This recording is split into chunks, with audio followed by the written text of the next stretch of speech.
Yeah.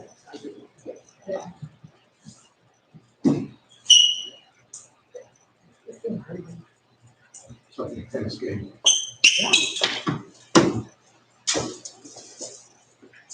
We're still not getting good, but that's all right. The camera's good enough. It is what it is. You should be pointing the camera back. It is what it is. All right.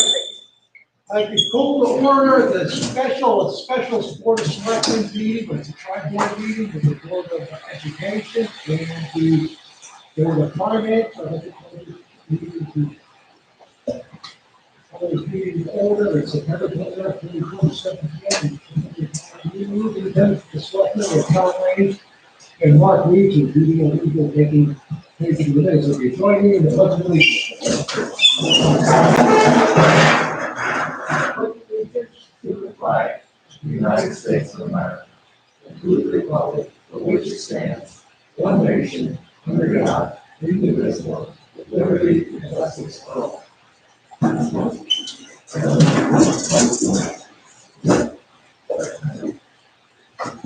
Sure, hang on 2 seconds. Just by way of introduction, while we're here, we started doing this last year at meetings with the three boards. I think they're very productive ways to share information and keep everyone informed as to what is going on in the municipality, particularly on the financial side where we've had some interesting fiscal years recently.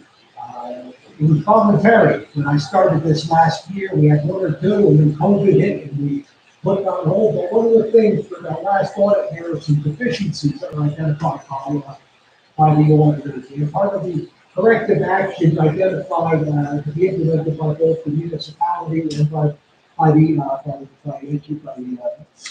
the school system was to continue to have these meetings. So this isn't really optional anymore. It's going to become a mandatory meeting to meet our remediation plan that was filed with OPM. But I still think it's a good meeting. It's good to have this on a regular basis, so we do have that free flow of information for all the boards. It's really helpful in the long run. Unfortunately, tonight we've got a very bad turnout from the Board of Finance, but thank you, Matt, for coming on. I appreciate that. But maybe a few more members will straggle in. And the Board of Ed, it looks like you guys actually got four on. So you have a quorum. Have you called yourselves to order yet? Okay, go on then.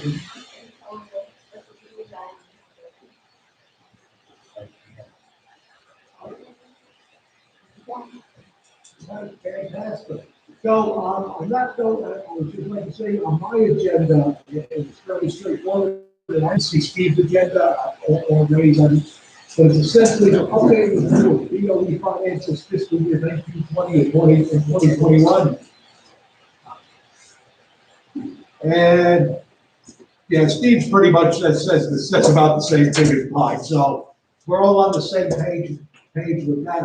I'd just like to start this off since really this is a discussion about the finances, turn it over to the Board of Education. I noticed Michelle D'Amico didn't come tonight, which I would like to see her here, so get her input on that as finance, as business manager. It'd be nice to have her here for these meetings. And if we have to change the date to a date that's more amenable, I know I spoke with the town treasurer this afternoon, and Lori can't make tonight because she has another business commitment that she couldn't make tonight. So we'll find a date where both Lori and Michelle can be here, although I know last week, Steve, Lori, Michelle and I, we met, so I know a lot of Lori's concerns were addressed at that meeting with the four of us early last week, so I'm not too concerned about that, but I would like to see Michelle here in the future, so that the questions that we have to be corrected. She's probably the one who's in the best position to answer those questions and concerns that you might have.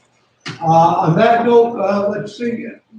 Mark's raising his hand one more time. Yeah, I'm gonna just kick it to Nancy to see if she has anything to add to that, and then we'll kick it over to you, Mark. I don't have anything to add unless Steve does. No, we'll get the conversation started, and we have a few topics to talk about and some questions to ask. And I think this is a great idea, just to start off with that, having the municipalities talk. I know even at the district level, having sometimes all the different departments in the same room, and people will go, oh, I didn't know that was going on. So just having this kind of conversation is really helpful. I think it'll be fruitful. I think it'll help us to avoid any situations going to the district as well. So on that note, Mark, The only thing I wanted to remember, that this add on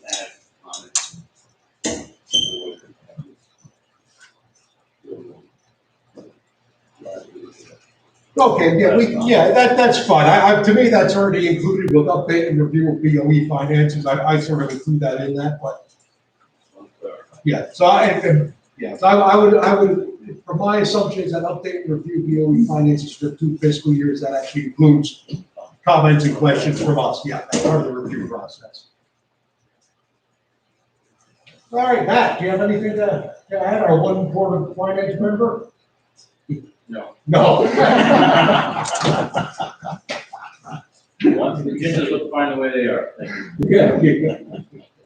All right, Mark, I'll let you start off. What do you, I was just waiting to hear about the finances, but I'm kind of dismayed that Michelle decided not to come tonight. I actually I told Michelle she didn't have to come. I assume this was a municipality meeting, and I'll be honest with you, I'll be able to answer probably any questions you have from Michelle. Moving forward, the budget process is probably my strength. It's been 6 weeks, I got a pretty good handle on it now. By the time we get into the budget season, I'll know it backwards and forwards. Well, one of my first question is, how much money is the school looking to return to town for the 1920 budget? Yep, that's about $51,000. At the last board meeting, that was reported in the end of the month report, which was also shared with the board of finance. The other question I had was the Board of Ed, Michelle, Board, and Nancy, and our treasurer, we're gonna have a joint meeting to try to do an audit on the 18-19 budget. And as of this point, it seems like there's been some stalling or delay. I was wondering if we could pin a date on when this is gonna occur by. Sure, just because I wasn't here when that initial process started, what was the purpose of that order that wouldn't have been revealed in the town's order? what we were looking at, this was the year when there were some expenditures, post fiscal year expenditures. So there were some accounts payable from fiscal year 18-19, which had been slotted through to fiscal year 19-20. Yep. Issue that we had to correct, and it in turn ended up with an extra appropriation of approximately, I want to say $70,000, and that's just off from memory. And so the Board of Selectmen had voted that, just to make sure there's clarity on this, and so that the townspeople have clarity on it, that we take a look at, if not the whole fiscal year, that portion of the fiscal year, to try to pin down why and how that happened, so it wouldn't happen again. The Board of Education had committed to undertake that, but again, we tried to find an outside vendor, was not working, and I know Nancy and Lori and Michelle were going to work together to kind of go through the books a little bit on their own, just to come back with some explanations as to how it happened and quite possibly some action items, so how it will not happen again in the future. And that hasn't as of yet occurred. So it's one of those things that we get feedback on from residents about why that hasn't occurred. They would like to see it done. There's a commitment to follow through on that. So it's one of those things that's still hanging out there that we as a board would like to see some action on that, so forward movement. Yeah, I can definitely see why community members would be concerned about that. You know, that's a big no-no, paying bills out of the different budgets. The board, I haven't had a chance to wrestle with this topic yet. I think my recommendation would be not to include Nancy on that process for two reasons. One, let's say it came to be that there was a discipline issue that needed to be resolved as what was uncovered. The board acts as a judge whenever there's a personnel matter. So it'd be like the judge doing its own investigation instead of somebody else coming in. But again, I know though you guys have already kind of started that process, so that would just be my initial comment on that, but we can work together to Yeah. kind of review that section of the budget. It would be helpful, Chris, if you could share with me the initial town audit, because I think that report will direct me into a specific area of the budget to look at, but I'd be happy to look at where those authorizations of expenditures occurred. It sounds like that's what you're looking for. Who authorized to pay Who those bills? authorized it? Our original action was to go to an independent body to audit, and then Nancy had looked into a couple of companies. And We couldn't afford it. yeah, Yeah, it's a lot of money, and at this point, it's more for citizen confidence, Right, right? I exactly. mean, the previous superintendent's not here anymore. Ultimately, that would probably be the person ultimately responsible for it. The buck stops with me. So when you have issues in the future, I'm the guy you're gonna blame. I mean, in that respect, it's not about pointing fingers or casting aspersions. It's about making sure that we have we have a system in place so it doesn't happen. Great, Doesn't happen again. And that's what we're looking for. Our best takeaway from that, from my perspective, would be to have an action plan in place so that we could avoid this this same sort of incident happening in the future. Yeah, if I could ask for a little leeway, and just in terms of being the newbie, right now, October 1 is a big month with state grants. Quarterly reports are gonna be coming up, and so maybe, when's the next time we meet? We'll probably be doing this every month to 6 weeks, give or take, on how we can schedule it in. But yeah, if you put it into your to-do list, I know you're gonna get to it, and we'd like to get some forward progress on this. Yeah, and then Nancy and I can talk about her level of involvement with the board. So, Right. Nancy can probably fill you in offline as to that whole situation. She was there. right, It's like, I just asked to find out what happened, not only was it a personnel issue, was it a systems issue, was it a clerical error, or finding out what the issue was, what can be changed in the process to ensure that going forward this does not happen.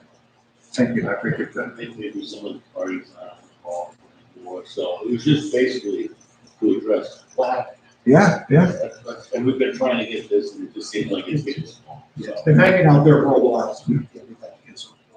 You touched it about grants. and part of my, yeah, okay, I can definitely do that, and do some investigation. Thank you. You said that was the 17-18 fiscal year, right? 18, 19. And I'll get I know I have to pick up hard copies of these. I have all the info I should have. Awesome. If not, you might even have some in the office somewhere. A few electronic ones.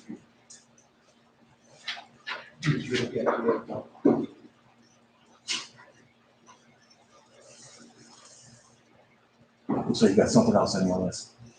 No, you mentioned something about grants, and I'm glad to see that you're talking about being on top of that. Last year, several grants, I guess, got missed because somebody just whatever. I say a lot of the things I want to ask, Michelle. Yeah, if you want to give it a crack, we talk every day, so. Well, one thing that's on my mind is the Woodstock Academy facilities. Now, how often are we sending students to Woodstock Academy? Physically Yes. or remote, so right now, I was on a Zoom call today with Chris Sanford and area superintendent. The academy is looking to potentially transition to either a hybrid or an all-in model. Right now, students are all working remotely. So students have schedules that they're responsible to check in every day. They take attendance via the platform Canvas is what they're using. So they'll be surveying their parents this week. That was the point of the conversation, to see where parents feel, whether they decide to go all in or not. So right now, the number of students participating on Wednesdays, they're calling it like an office day, where some students can come in for additional help. It's less than 5 a week, sometimes 0. But I would also say part of that is some students are driving themselves or having other transportation. The reason I ask is we pay a facility maintenance fee of about $500. $1,000 a student. Yes. So if we're not using the facility, and actually this started, first year this started, I was under the assumption of what they had said, that this was only to offset some additional work they needed for fuel tank replacement, now it's become a standard. If we're not using the facility, then this is really an online school. So why would we be paying to maintain, we could certainly use that money in our own school system, why are we paying maintenance fee if we're not gonna use the facility? It's okay if I go off topic. So I would say to that, I can't speak for, the board of trustees at the academy and the decisions that they made, but we all recognize this is only because of the pandemic. I mean, the kids will be going back to school at some point, and Well, I mean, the originally this started out as a one-time thing. Now they found out that really they go to school, that really, I don't think is what they thought it was gonna be. College students right now are asking for reimbursement for not being able to use facilities and stuff. I don't think that would be a cost-saving measure that we should certainly be looking into. I'll also add that, I'm just taking some notes in. The board has started a high school review committee, and we've got about 23 responses from community members that want to participate in this committee of about 16. Part of that initial task of the committee is what do we want to investigate? And this is the exact kind of question that we're looking for to dig deeper. I would probably turn this question around is, how long does the board of trustees plan on continuing this facility fee for all the sending school districts? And what are the ultimate purposes? We have to have a long-range capital improvement plan. They must have a long-range capital improvement plan. How is that plan on impacting the students that attend that? There's a very different, the board gets there, which they say that they are all capable of, so to speak, the higher for students than there are, that is considered a 2 hour. So, it's all, even possibilities for fair on behalf of. All right. Yep, I couldn't agree more. Now, what is the other high schools, are they all in online mode? It's varying from town to town. NFA was hybrid. It's hybrid for a while, so half of their students are going every day. Killingley Ag Center is hybrid model. However, they had about 2 weeks where they shut down to full virtual. QMC, one of the magnet schools we send kids to, they are hybrid, half and half. They also had a brief shutdown. Alice Tech has been hybrid, a little different than some of the other school districts are doing because of the tech program. They have an academic block and then they have a shop block. So when the kids are working on academics, that's fully remote, while half the school is doing shop and then the kids flip. So that's their long-term plan. Alice Tech is committed to that model through the first semester, which is around mid-January. Who else we send kids to? Griswold is in the hybrid model right now as well, doing 50%. Most high schools are doing that just because of the nature of how many classes kids are switching and keeping half the kids in the environment. I would agree. There's also, the most expensive school we can get kids to, the one that's most restricted, really not, how many can get kids to school. And we have to do all our students to speak out of the top. So I think that would be a conversation from what the high school review committee uncovers, and then bring that to the full board for a conversation. But I would imagine For that's this part of year, the have you effort. been getting, and I know the answer to this question because I asked it last week, have you been getting any feedback from parents about moving their kids from Woodstock because they're not happy with the full remote? All of those transfers comes through my office, so I sign off on each of those. I do recall early on, 2 students transferring, didn't necessarily say why they were transferring. But of the 200 plus students we're sending to various schools, I think we sent about 60 to the academy this year, maybe more. Yeah, it's probably higher, I'm just guessing at that number. And we make that possibility public, You know, all the students that there is, the stop, and then better thinking for the theory, we're gonna do the 6 hours of stop and into school that actually wants to do. I mean, kids can transfer to any school, Yeah, not just But Woodstock. outside of the problem, and it's not something that we really need to know, and the student wants to send you a certain. Yeah. So in this case, it's pretty certain that, part of it's not the student. the board yeah, sorry, Rick. I would think it's, the average, and we know that, you know, the kid still wants to go, so, you know, we're not gonna go on that, on that one. However, if the school's not performing to the level that the parents believe it should be, then we should be aware that we have, there is the ability to take care of the school. So I would just have 2 points to that. One, I think that's an inference that we're making, right? We're making an inference that because the students are remote, that the program that they're offering is very one that is hybrid, right? So a hybrid model, meaning kids go to school 2 days a week and then are fully remote the other 3 days a week.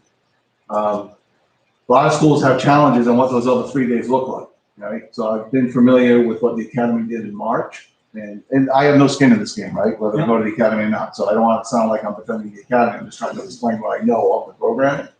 Is that, and we have board members that have students going there. So hopefully what I say is accurate. That it's a pretty tight schedule, my understanding, of what the kids are doing from the morning through lunchtime, when they report for every single period. You don't necessarily get that with a lot of different hybrid models. A lot of the times it's a little looser. So hopefully this is very short-lived, right? That we're dealing with the pandemic. Kind of standard, opinion that, there's significant value in the child actually interfacing with other children in the education system. And that provides a better education. Say that one more time?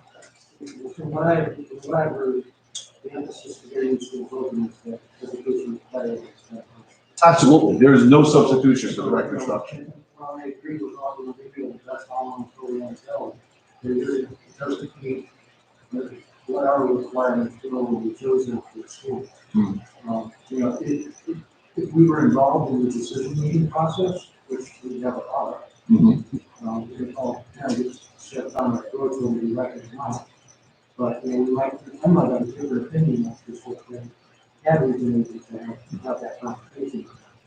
But as usual, Woodstock would do what Woodstock wants to do. That's part of the downside, not being, sending kids to, That's not true. to schools and saying, we don't have that direct control. Better interface with I know with Thursday, there's interaction between the school board. And I think between any of us in the school and Hamilton, there's certain conversations with the exception of Woodstock. Who, I think that there's been an honorary position available in the Western board that you really have to say. And in this particular case, they're on the extreme. Is there an excuse for why they're not hybrid?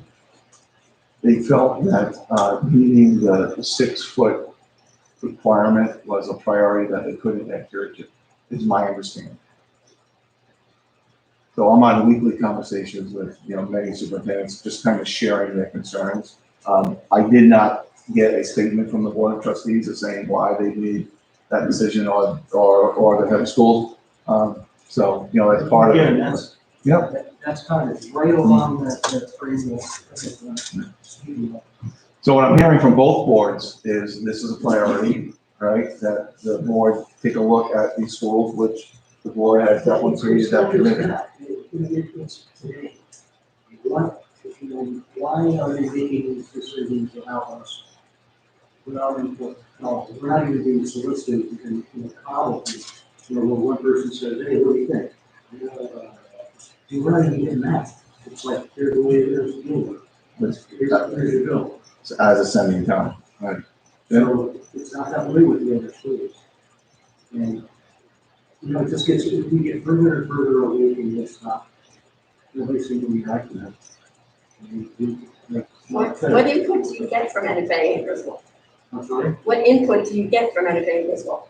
Because as the board chair, I get none. Position on your board, if that's what- I just know that in terms of, I haven't heard a request from any of the sending schools to me regarding what's the district's interest in, for Griswold, magnet schools, you know, everyone has been trying to do the best they can to operate under these very onerous kind of issues.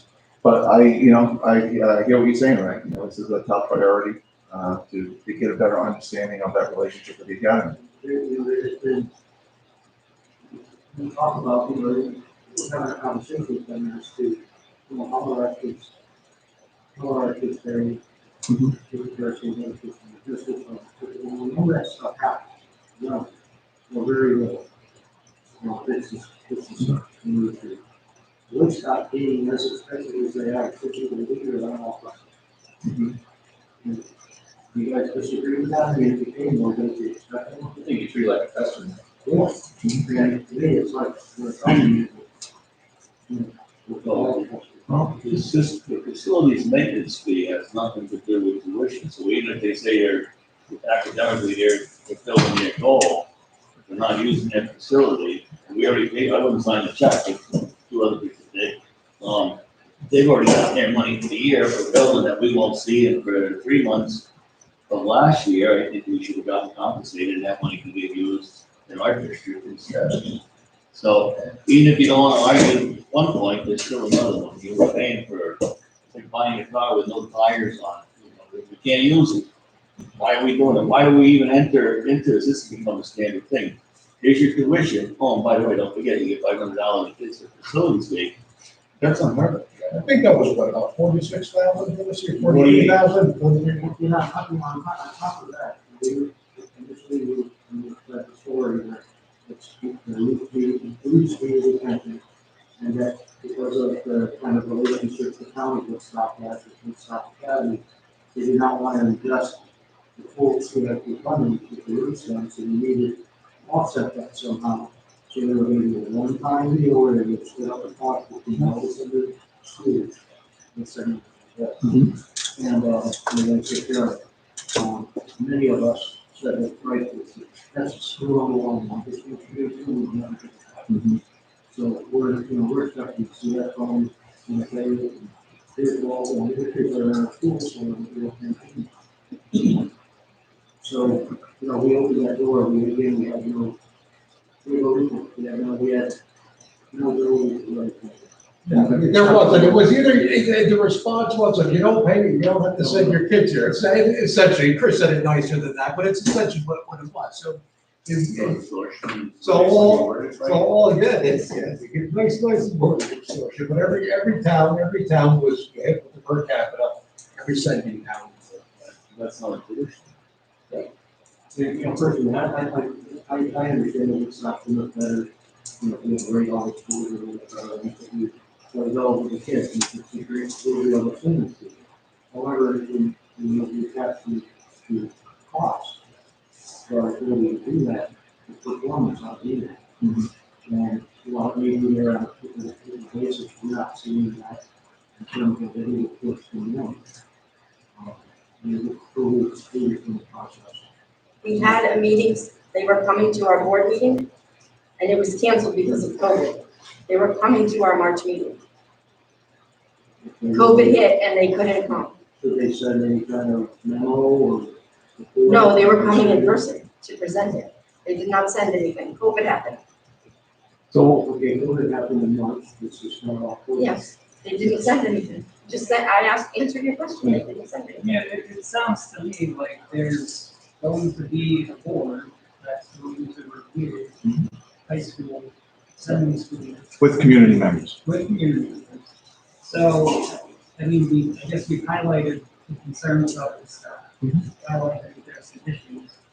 I mean, I think for the purposes of this year, they're sending school, as Mark pointed out, they've been paid, so I think maybe let's focus on this one. I don't think throwing away out of this year of school, 15 inside school is a is even something worth discussing. What are you gonna do about it? You're gonna find out what they're planning. I think that, going back to your first point, the parents are sending their kids. But that's why we designed it separate. Responsibility of the town, the town Money, we to have a conversation. make sure that the child is educated. We're not, we just don't send kids off to, to some circus thing. we call But it that school. decision is We already have made. expectations. It's already If made. we're not gonna meet them, then we need to either force their hand or leave the choice. In which case, then it's almost a task that he gets, Steve's gonna get all the tasks walking out of this room tonight, but to reach out to Woodstock Academy and to get clarification on what their plans are, to bring the kids back in and what their year is gonna look like, so he can report back to the Board of They Education. sent, and then- they sent a survey out to the parents, I am a parent, this afternoon, for staying virtual, going hybrid, or going all in. They wanted parents to voice their opinion, And I'll be honest with you, and I did. yeah, when we have one school that's gonna go all in, 2 weeks later, another school's gonna go fully remote. 3 weeks later, another school's gonna go hybrid. I mean, it's just the nature right now of, and they're all for different reasons, right? Whether the initial decision is for, structure and setup, for providing the best possible education under certain conditions. Other times, it's COVID related. So, I agree that, we will definitely be tackling this issue, and, this insight was very helpful for me. I didn't have that general understanding. The concerns were at the depth that they are. So this is good. I'd like to make a point, that Parish Hill is every day, and they are, how much cheaper is Woodstock? And Woodstock is 100% remote, and we're spending so much more money in Woodstock, when it can be agreed upon why the goal of having the kids back in school is because they get better education, and then Parish Hill is every day, Woodstock is still remote. I think Parish Hill and Thompson are the only two high schools I know in Wyndham County that are all in. And that should be considered. The way the schools treat their customers, I guess you look at it, I mean, it needs to be considered, because what if next year they decide Woodstock, you know what? It's gonna be $750 per student, not $511, or whatever. You know, I mean, so that may be Woodstock is the big kid on the block, and they treat others what they think they are. Yeah. And, so that's a consideration for the, Right. I think that should be one criteria for consideration for the high school board, and our relationships with the schools, our input to the schools, and what we get out of the schools. Just want to circle back on Ray's original point. I believe as of October 1, the count was in, so if students transfer after that, we're not going to get that tuition back. From the other schools and what they're going to be paying to whoever they come. It's crazy, it's the solid fund from this side. The kids have already lost education from March.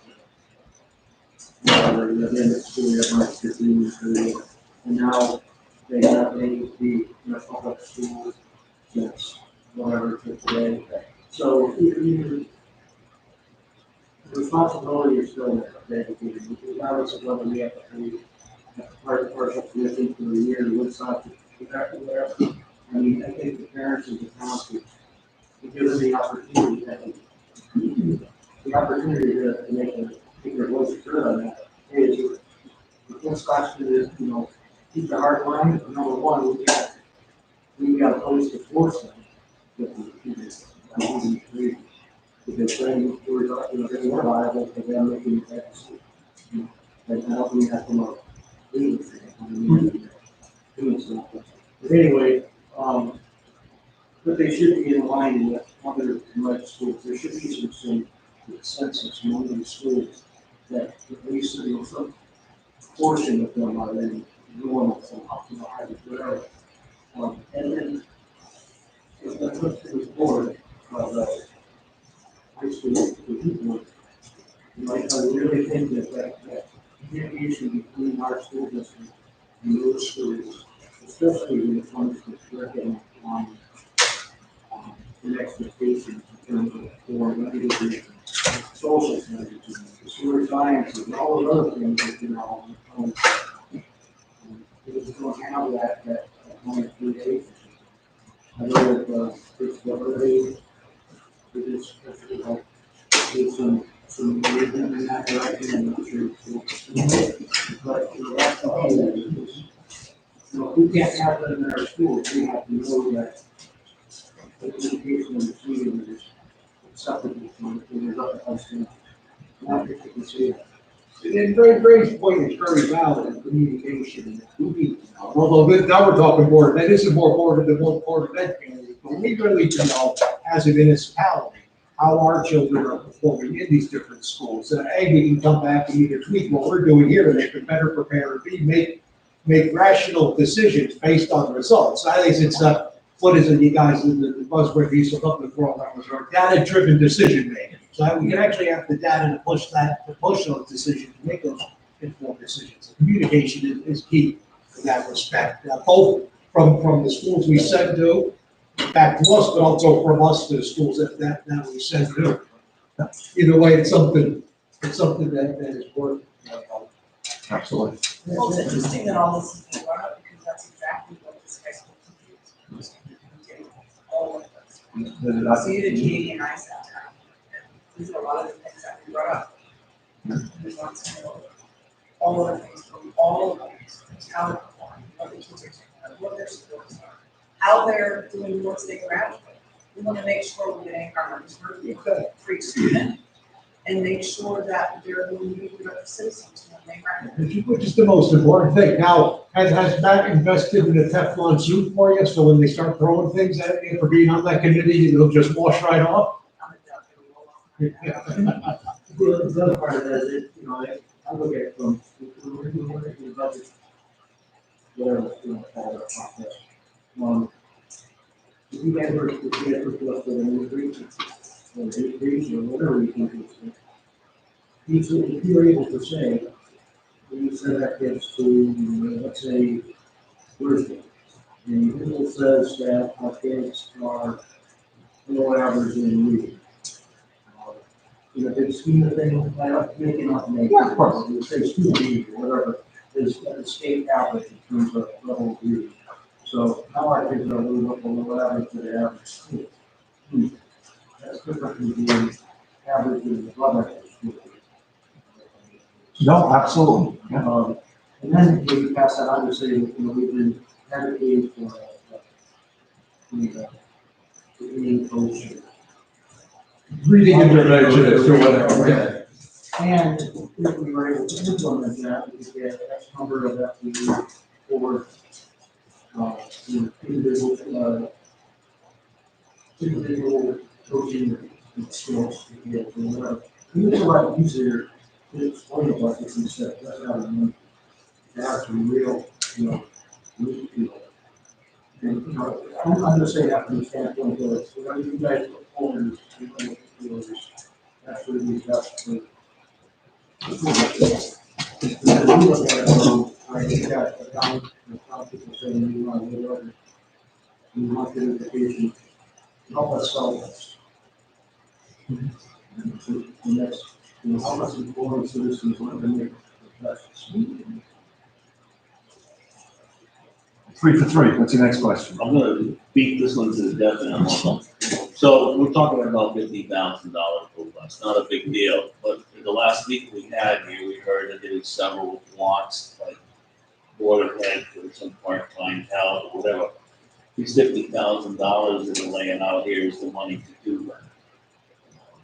Another thing that was brought up in the past is checking for residency. I don't know how you do that in these times, but I would hope that somebody's still on that. Because they say, all the money we can save, get used right here. Yeah, the residency process, the central office has stepped that pretty down tight. I understand 3 or 4 years ago, there was a huge investigation. They found like 10 families that weren't residing. So whenever we hear a whisper, but we are linking proof of residencies. People are coming in with their credentials and being signed off, even in the COVID. Sometimes Dow needs them outside. Sometimes we have to have people bring the information for them. But yeah, I've been surprised at how well that's being done. So we'll continue to improve on those things, but there's I mean, I don't want everybody to think that it's time, people like myself, if you're making up your budget, but we already passed the budget. The taxpayers voted to spend the money, but they expect it to be spent prudently. So, looking for you, and that's a big job, because you walked into this, and I don't envy you at all, to try to make the most of down in Canterbury with the money that we have. We're definitely looking on that. For the checking the residency, is there something that you guys could make the high schoolers every year have to turn it, prove their residency in town? Because I think that's where the problem was, what they started freshman year and then junior year, they moved out of town, but we continued to pay for 3 years. Hope I don't misspeak here, but I think we did. Then the probably do. Do you do that? I think so. Let me double check with Dottie, to make sure, but we've talked about this so many times, it's been information will fire over, so I can definitely get back to us on the next meeting regarding, the residency check, kind of processing. There's another action item, right, Chris? Another one for you. This is good. I love, these meetings are great because everything's coming out with two new for Steve. You have a question over there, Frank? Did you have a question? In terms of, grants that come in, FEMA, COVID, whatever you want. Right. I just want to make it clear that the town, the boards, the departments, whatever, are only authorized to spend what has been appropriated by the board of finance. Now, so if you get a grant in for $10,000, it says for the school buying COVID stuff, you can't ask for it if you come through the town. So I checked, has that ever process ever happened in previous meetings? So like, for example, has the Board of Finance approved all the title grants every single year? The primary kind of, primary health grant, I think there's like 8 to 10 grants. But I don't recall the minutes reflecting that that's been, because they come from different processes, right? Some come from federal, some come through the town, some go directly to the school district. The thing is, you guys are only people who want to spend, Mm-hmm. right? So if the grant comes in, it's response funding that will otherwise already by the grant. That's illegal. You can't supplant your local budget. Money comes from the general fund at the beginning of the year. Being fiscal year development. Well, just, yeah, I mean, just so I'm, What you're saying is that you can't use grant money to support money that you would Yes. otherwise have spent. Correct. However, your budget reflects the incorporation of those grants. And if you look at the budget line item, it's say, you gave to whatever future health grant, or whatever. yeah, grant, exactly, whatever. yeah. So all of that is supposed to be accounted for. If it isn't, then you've got a whole nother problem. But with that said, it is as bold and as plain as can be that the state statute clearly says that no town, board, official, public official shall spend money beyond what has been appropriated. And there is no return to it. Now, with that said, if we get a $10,000 grant that says it's COVID stuff for the school, we go over what the budget is, then it will have to go through the board of finance. And I would be looking to steal money from you guys. And what I'm saying is that we made that policy very clear. And it was one of the driving factors that caused that big mess that we had 2 years ago, is that money kept being spent, even though we didn't have the money to spend.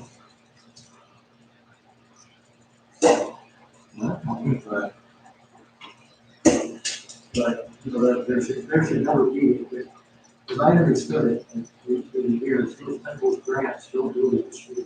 You know, it's not. It's now transferred from the promotional system. Correct. That should never happen. That should never happen.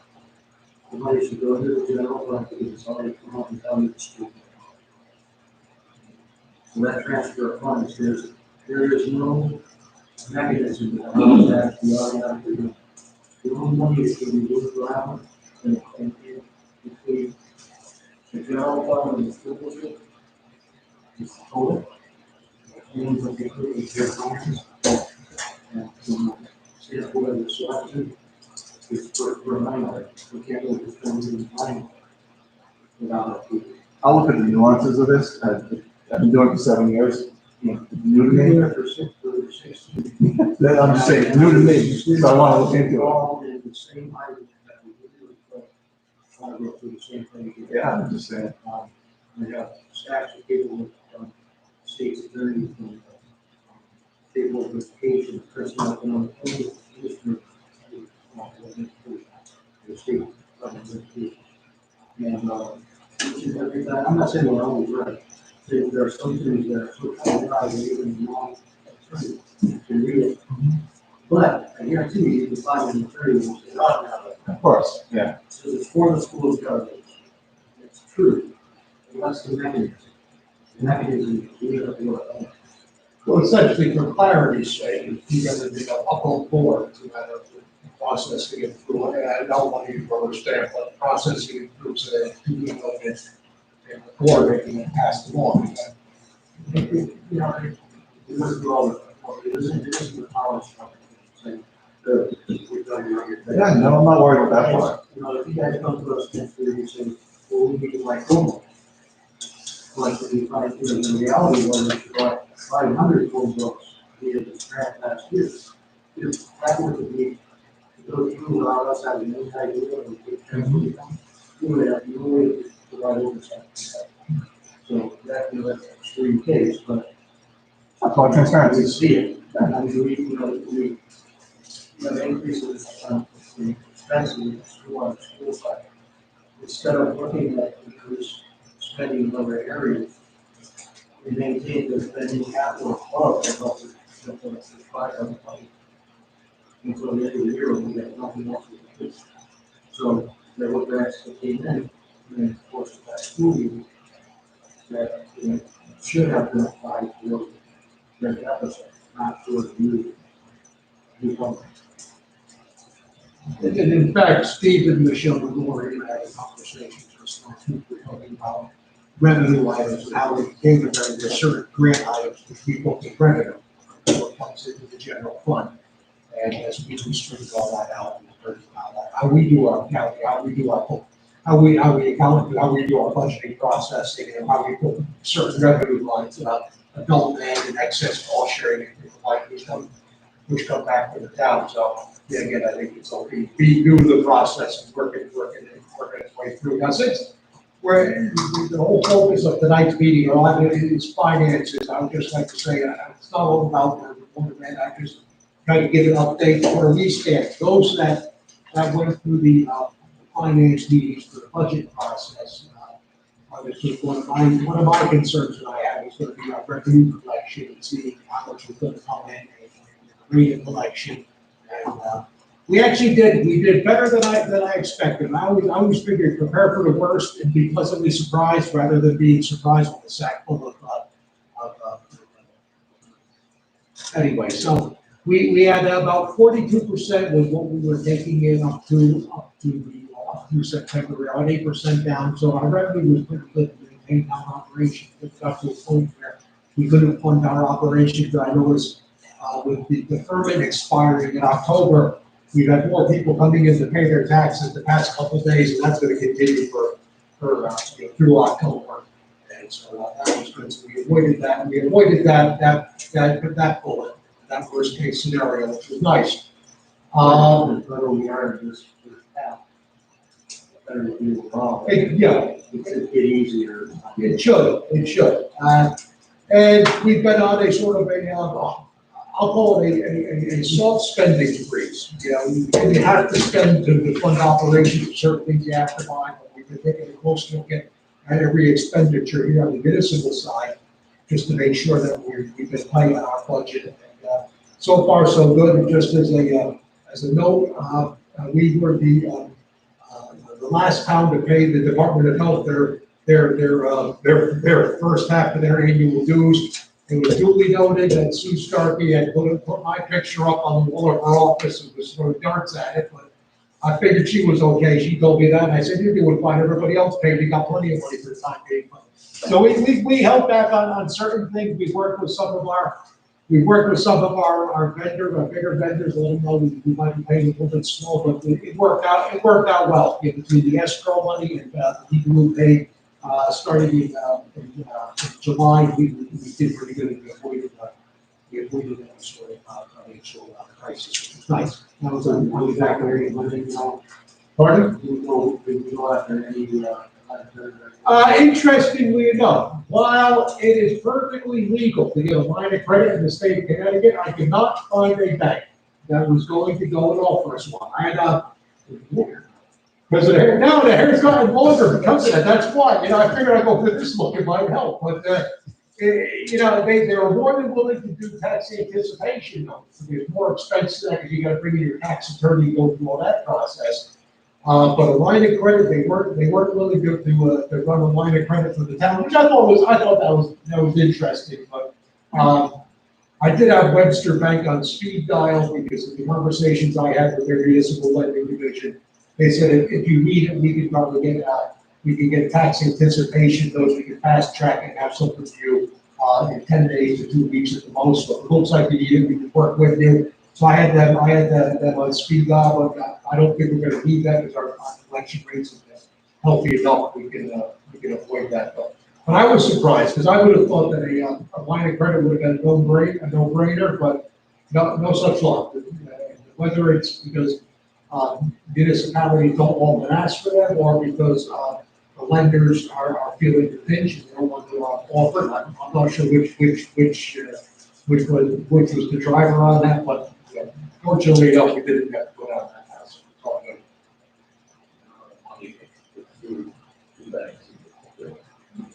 Exactly. Exactly. And I had that, the two of our biggest banks though, have, this year just merged. So, the Savings Institute became Berkshire, and Putnam was bought up by, they're still Putnam, but they were bought up by another bank holding company, which drives that decision process as well, so.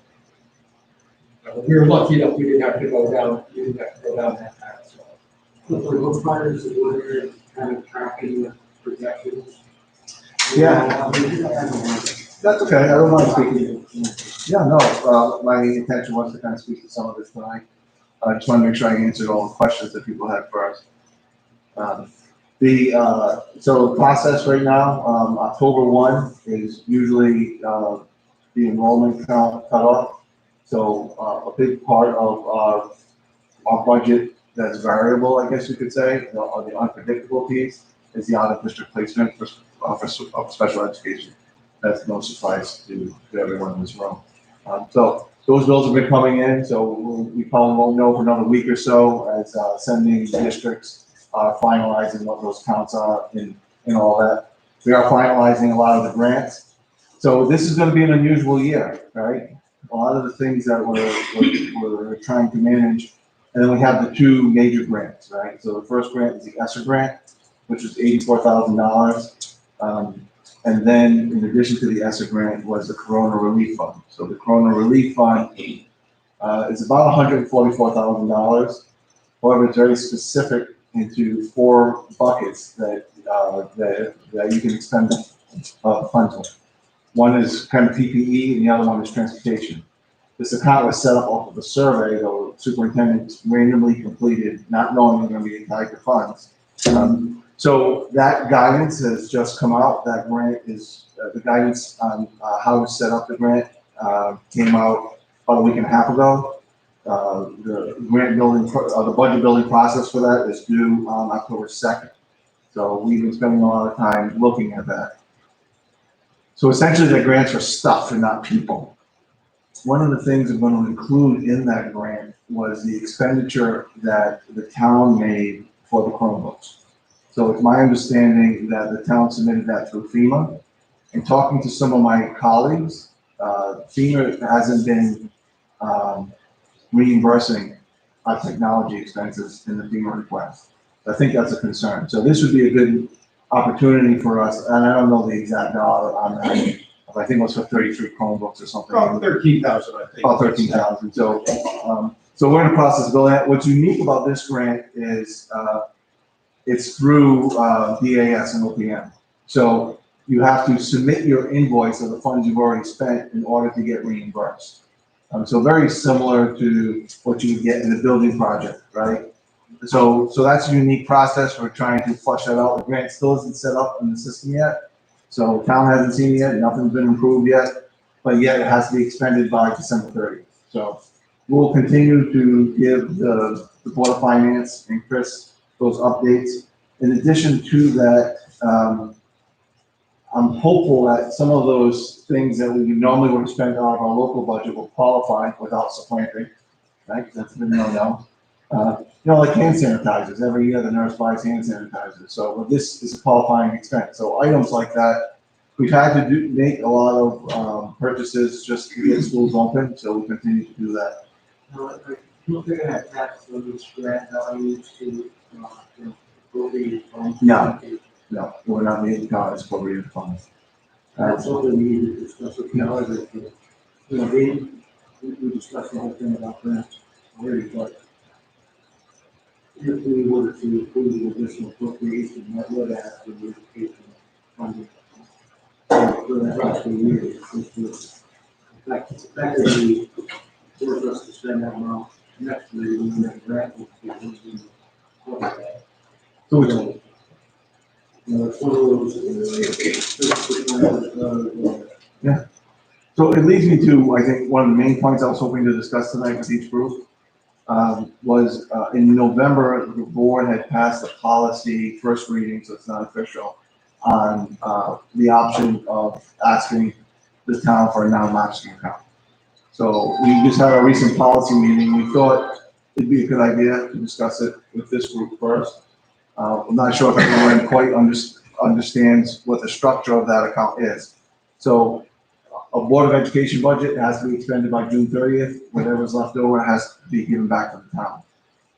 5 or 6 years ago, the state has started what they're calling a non-expended education account, so that through the town, the board, right, the board could contribute up to 2% of its budget, right? So that $51,000, part of that could have been eligible to be put into, for lack of a better word, savings account.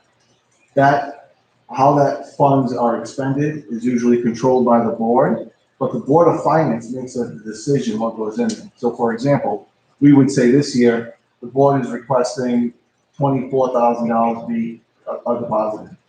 The Board of Finance has the authority to say, not this year, we gave you an appropriation last year, so we're not gonna put any money into that account. The benefit of that account, in my opinion, is good for the town, right? So if you can build up a savings account and you have a situation like you had 3 years ago, and you had to, the board needed $70,000 because 5 special ed kids that were out of district place moved into town and we didn't have it, that would not impact MVR. Any expenditures from that account given back to the town does not impact MVR. So, I think there's some real value in that. It also can cover, if a boiler goes down, it's a huge expense that's not budgeted for. If you have some money in it to help offset that expense, that's a real opportunity. I mean, I think it's tough right now. We all have tough budgets. We don't anticipate having surpluses, but the board wanted to, I wanted to ask these groups what your feedback was on that option moving forward. Obviously, we're not making actions tonight, we're just looking for feedback. We had actually discussed that numerous times over the last 2 years. We always include Yeah. So with that said, there's some support from the board that are in favor of that thing, So I think it would be certainly something that we're going to do with finance. I understand all those things, just only possible. These are really finance about just that. Because I think because it was one. And so, before anything that we're saying, I think it would be. So I'm hearing, Yeah. well, from you, some support to move forward with that policy. I'll just use it. so. The logistics of that, the memorandum on the granting that controls the nuances of the account, reporting, so like a monthly report. But essentially, the account would become, from, on the town side, one of their accounts.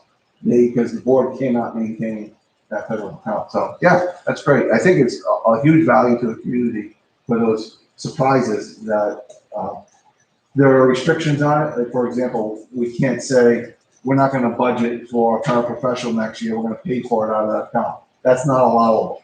Right. Non-recurring, yeah. And one other thing is, I think I see how you guys want to discuss it and incorporate it as policy. And that's perfectly fine, but please be clear when you talk to the board of finance that it's your policy, it's like you said, that's your board of finance. So you don't feel it's up to you.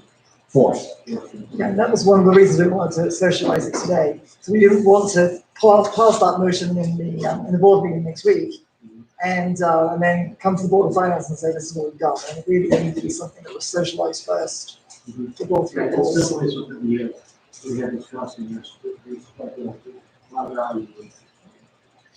I think I'd be interested in looking in that, especially if that money is not gonna affect our NDR. Just a little history lesson before you got here.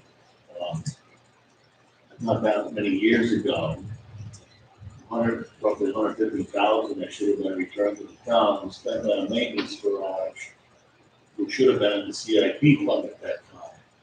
So it got found out that it happened the year before that. I think it was roughly $90-some thousand for payment that should have gone into the CIP fund, which was one of this one, which got taken out of money that should have been returned to the town. So maybe we wouldn't have to be so secretive on hiding money, squirreling it away to do what you want. Not you, but I'm saying for the school to do what they want. This is a more upfront type of thing, because when we bought that roughly $200 million worth of work, who knows how many other issues we bought, that raises our NDR. The structure of it really makes for people not to throw good money at bad ideas, right? You're not trying to spend on your budget at the end of the year because you got an opportunity. I think it just creates an atmosphere of just being cooperative. And there's so many benefits to the town and the taxpayers. I think it's a slam The dunk. downside, from a municipal perspective, is year after year after year, we get our budget hammered. Our budget has been flat, it's not going down over the past 5 years. Education is going up under the pretense that it's bare bones. And it's hard to justify a bare bones budget, and then have the ability to save 1 or 2% into a sinking fund. Now, for a situation like that, then I'd like to see parity. I'd like to see a sinking fund, which we can do legally, set up for the town. You can do the same thing. And last time I approached that with the Board of Finance, someone threw around the word, I think, slush fund. You already have it, it's the CIP. No, but in terms of that ability, instead of returning all of our budget at the end of the year, we could set up the same sinking type fund for the town again, for the municipal side. So it's kind of tough for me to get behind an idea where, your budget which goes up year over year, mine which gets hammered and beaten down year over year, then you have that. I think I moved into the right district. Possibly. It's a tough sell. I just have issues. I know we broached this subject when I was on the board, talked about with the Board of Finance 3 or 4 times in the last 3 or 4 years. I know many towns, many school districts have gone down that path. I know in some places they say it's a great success. In New York, where they have done it, in the city, not so much. They had issues with it. But, it's out there. It's up to the Board of Finance to make that decision.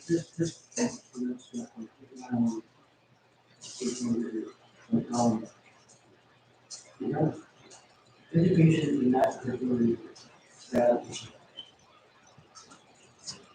they could use that surplus, quote unquote, for education.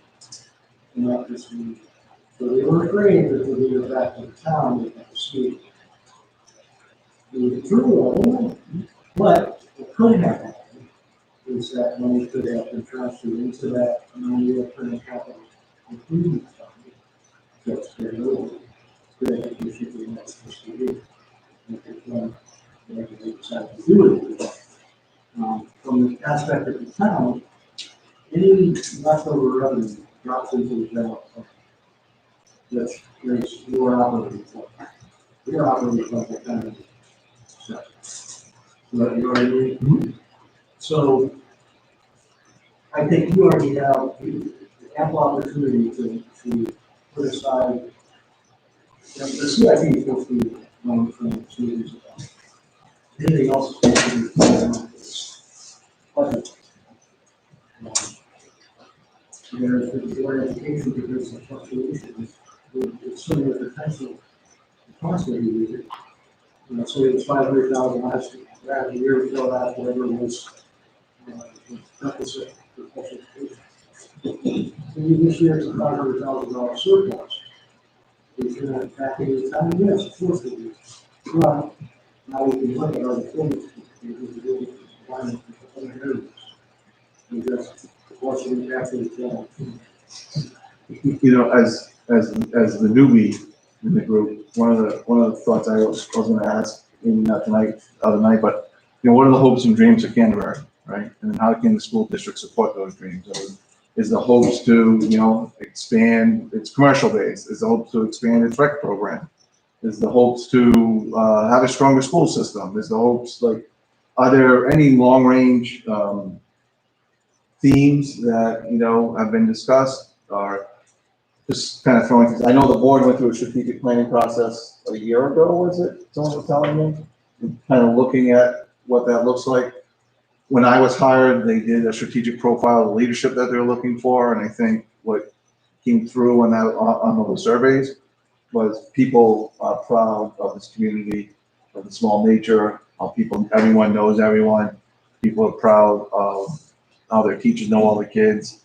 You know, so as we move forward together over the next few years, I really want to get to know, you know, what do we want our kids to be great at, not just good at. And I think with vision brings optimism, and people work harder and they work smarter.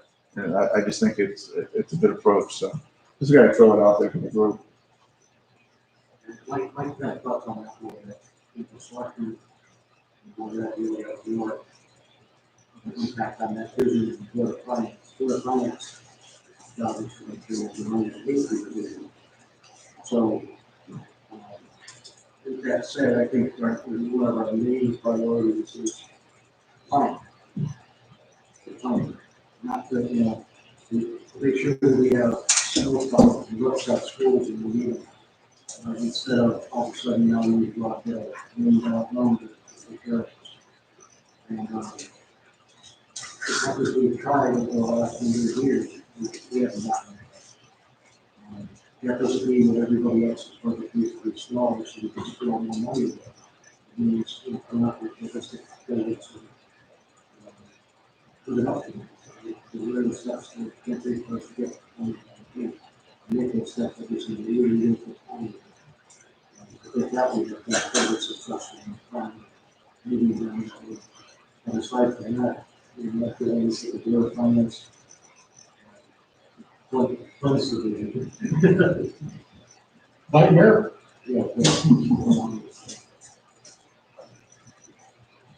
Don't get me started on the vision thing. We'll be here till 10 o'clock.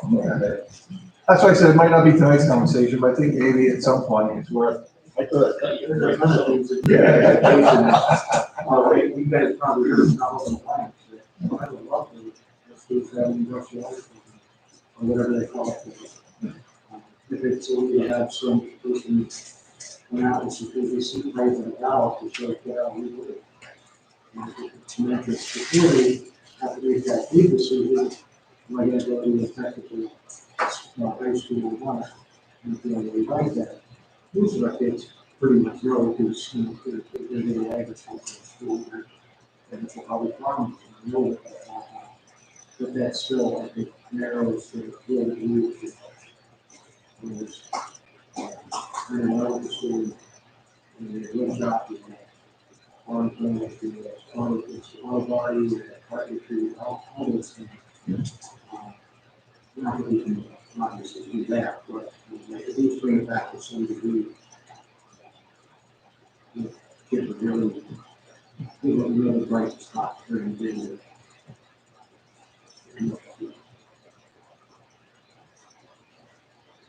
Not a big thing. $240 up now. See what I'm saying. Well, manufacturing's fantastic, I know, they're dying to get the jobs filled at UB now, and, the other skilled manufacturers. Where do we stand, Steve? I know we talked about this a few weeks ago, and I'll just got a nudge you on it. Where do we stand on the remainder for the roof reimbursement? It is on my short list. I'll be honest with you, I have not tackled that, or the oil tank. Yeah, I the know. oil tank, I'm not too worried about, because that's, actually, Mark and I were talking about that just today. That's one of those things, I don't want to approach that, I don't know if you want to go out and reconstitute the building committee, or if you just want to take what they have and maybe revisit it and see if there's a different approach you want to take. I'm not as worried about that, because we have money in CIP for that, we haven't even signed any contracts, we have no commitments. The roof though, we're still owed about $370,000, I believe, so that'd be nice to get in to pay down the note that we're holding on that, just for the interest, just the interest on that alone is significant annually. Yeah, so after our conversation, I went and I kind of see if I could find files, and I found 2 red files, so. And we have, in my office, I've got all sorts of information from Silk Valley, Silver Vector Charlie, the architect, so anything you want to meet on that, and I'm happy down here. Yeah, I've been through the process with Michelle Dixon and DAS, Yeah. so I'm familiar with what needs to be done. Yeah.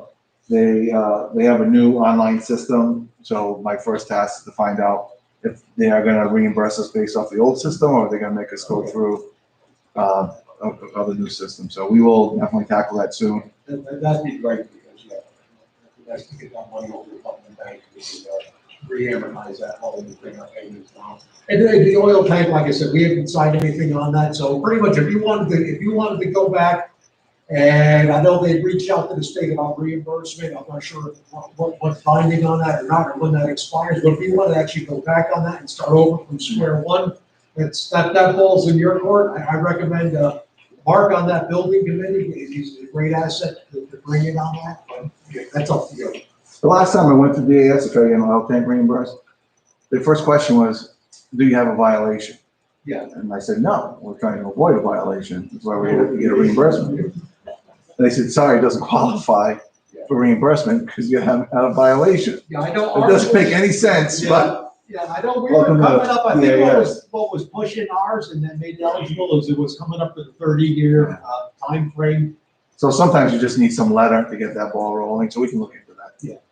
So that's but we've gone back and forth on that. I know we talked about it, above ground layout, to put it in ground and whatnot. So it's open. That's up to you. We have an ordinance on building committee. Pardon? We have an ordinance on building committee. Most towns say project of $1,900 hours.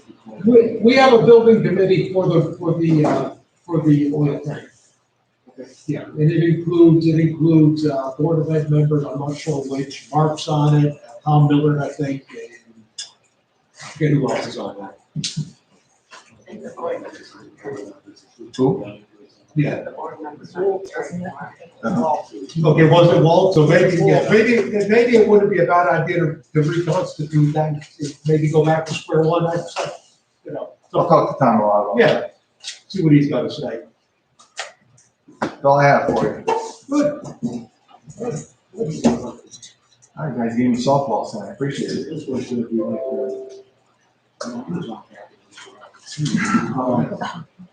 this was gonna be like when do you expect the first meeting with the high school review committee to? We had talked about allowing the survey to be open for 2 weeks, and make it next Friday. Email those people, we're 1 or 2 weeks after that, so probably 3 Was weeks. that an online survey or did they get here? It was, from the standpoint of your plans, that meeting isn't until the second Wednesday of July. I would like to, instead of just approving and hoping that people really are gonna show up, I'd like to, take it to a board with them. Sure. Chris, well, I didn't even think of this. What I did was I sent a link to Ray to send to the Board of Finance, I'll also send it to you, to send it to selectmen to see if they wanna. Who wants to go step on the third rail of Canterbury politics? John.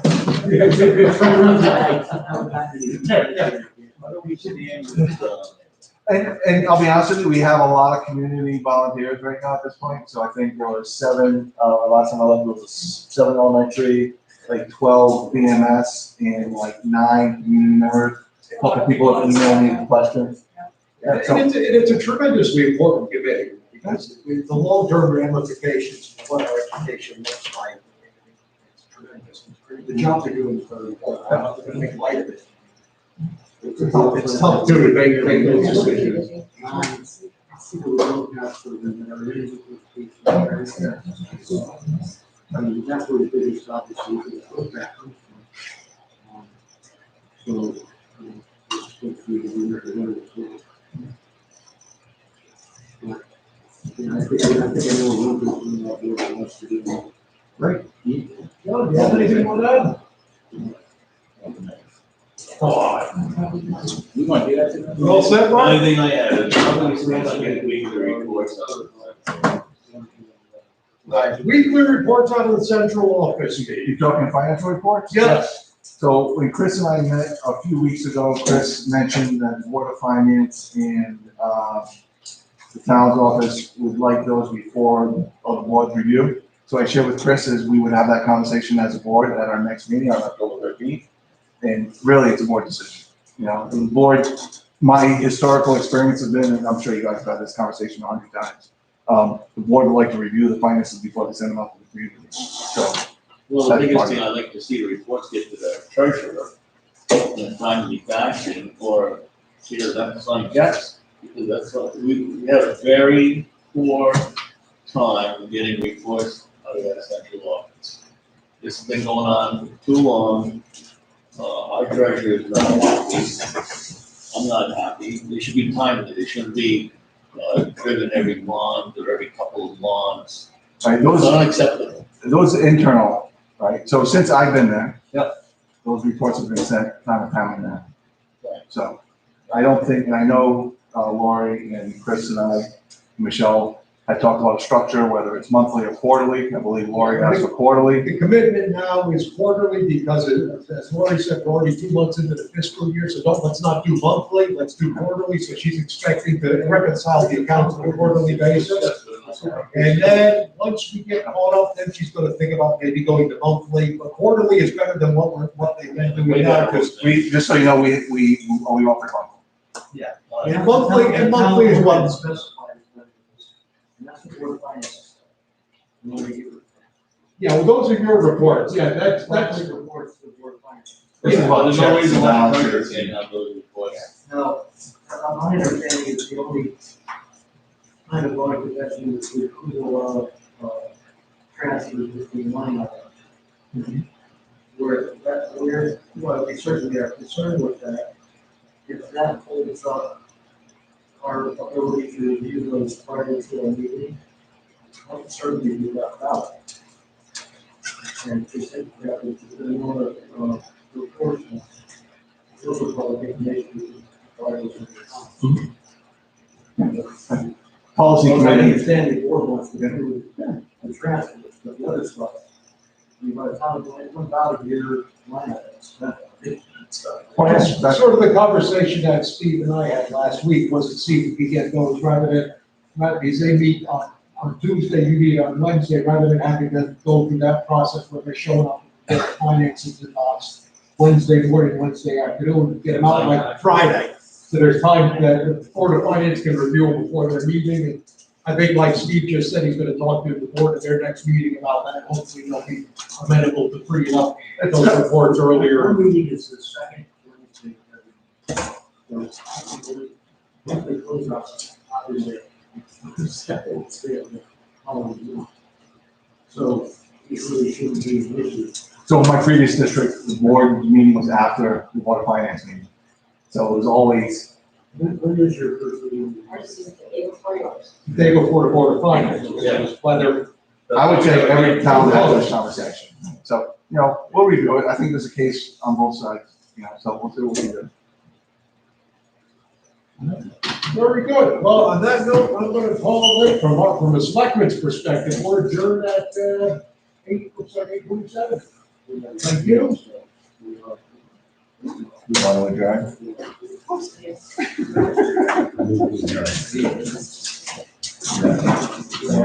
So I'll move to adjourn at 8:26. I don't know. I'll second that. Oh, okay.